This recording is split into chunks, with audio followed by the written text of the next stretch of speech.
Така, значи, монетник. Една от най-важните части в тия машини, което е отделна част от машината, но пък това е продавачката. Има два начина на свързване на монетник. Едното е MDB-то, другото е екзекутива. Като цяло двете неща са еднакви. Различното е, че това е захранването, а в тази букса тези двете са захранване. Това е 4 кабела комуникация, 3 кабела комуникация. 2 букси, една букса. При включването на машината има два вида. Обикновено или тези двата кабела са заедно на една букса, в случая са две отделни, това няма никакво значение. Това ще е захранването на монетника. Когато се включи монетника, тук включваме монетника с машината да си говорят. Така. Това е включване екзекутив.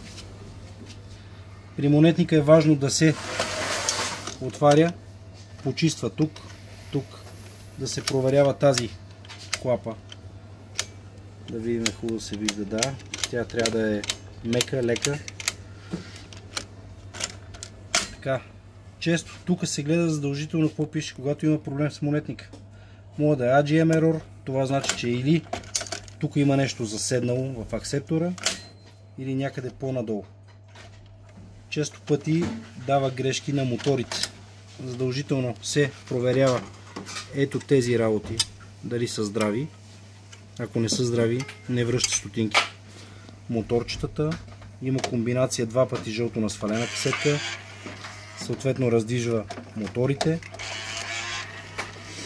Често се случва да се запълни тук с стотинки. Това е когато улеят отдолу, монетника е сложен, да речеме, на криво и запушва дупката, които преминават стотинките в каста.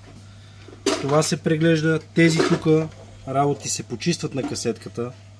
Датчици, както тези тук. Това е важно да се знае. Всеки един би могъл да почисти много лесно. Така. При включването на MDB задължително това трябва да бъде изключено, както и това. Съответно се ползва тази букса. Тук идва и ток, и комуникация. В случая на тази машина, за да има ток там, на тази букса трябва да се подаде ток. Ето, монетника не работи. Включваме тези двете и монетника заработва. И тези пинове тук, драги колеги, трябва да се бутат джъмперчета в обратна посока, за да заработи MDB-то. Всичко друго се прави от менюто. Точка.